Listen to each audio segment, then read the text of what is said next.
Price Lord. இந்த நாளுக்கான தெய்வ வார்த்தை ஆதியாகம புஸ்தகம் 28ஆம் அதிகாரம் 15வது வசனத்திலே, நான் உனக்கு சொன்னதை செய்யும் அளவும்.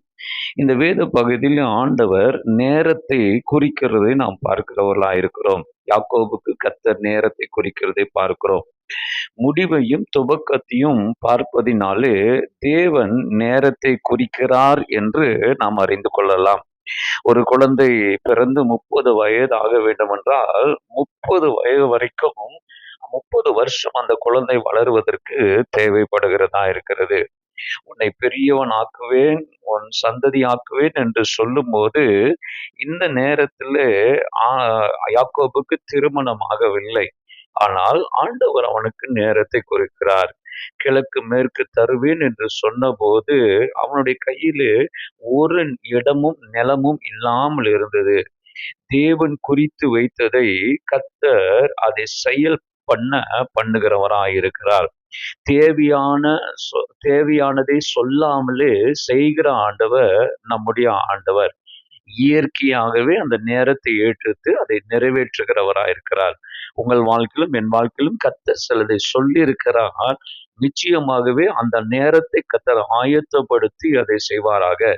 யாக்கோபு மாமா வீட்டுக்கு போகும்போது 7 வருடம் அவன் எடுத்துக்கொண்டான் ஒரு திருமணம் செய்வதற்கு. மறு திருமணம் செய்வதற்கு இன்னொரு 7 வருடம் எடுத்துக்கொண்டான். கிட்டத்தட்ட 14 வருடங்கள் தேவையில்லாமல் அந்த நாட்கள் போனது. இது அவன் எடுத்துக்கொண்ட நேரம். ஆனால் அப்படி இருந்தும் கூட கர்த்தர் அவனை கைவிடவே இல்லை. தேவனுடைய நேரம் வந்த உடனே ஆண்டவர் யாக்கோபை பார்த்து சொல்லுகிறார், நீ எழுந்து புறப்படு என்று சொல்லுகிறான். அவன் புறப்படுகிறான். புறப்பட்ட உடனே மாமா அவனுக்கு எதிராய் வருகிறார்கள். ஏசா அவனுக்கு எதிராய் வருகிறார்கள். ஆம் அருமையானவர்களே, தேவன் குறித்த காலத்தில் நிறைவேறும் போது, மறுபடியும் சொல்லுகிறேன், தேவன் குறித்த காலத்தில் உங்கள் காரியம் நிறைவேறும் போது எதிர்ப்பு பலமாய் வரும். ஆனால் ஆண்டவர் உங்களை கைவிடவே மாட்டார். கர்த்தருக்கு ஸ்தோத்திரம்.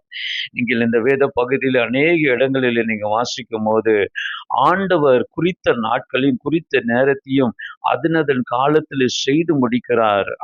அதற்கு பல எதிர்ப்புகள் வருகிறது. ஆனால் எதிர்ப்புகளுக்கு நடுவில் கர்த்தர் அதை நிறைவேற்றுகிறவராய் இருக்கிறார்.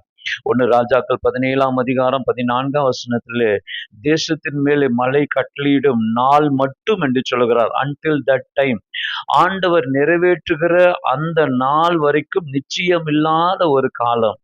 தேவன் காலத்தை குறிக்கிறார். ஆனால் முடிவு தெரியாது.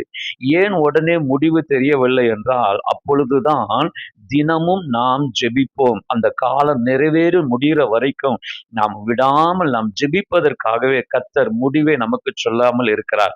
ஆனால் நிச்சயமாகவே சொல்லுகிறேன், நிச்சயமில்லாத காலத்திலே அநேக நேரங்களிலே நாம் தளர்ந்து போகிறோம். கர்த்தர் குறித்து வைத்திருக்கிற காலத்திலே அதை உங்களுக்கு நிறைவேற்றுவார். நிச்சயமாகவே சீக்கிரமாய் நிறைவேற்றுவாராக. உங்கள் காரியம் ஜெயமாய் மாறட்டும். கர்த்தர் உங்களை ஆசீர்வதிப்பாராக. God bless you.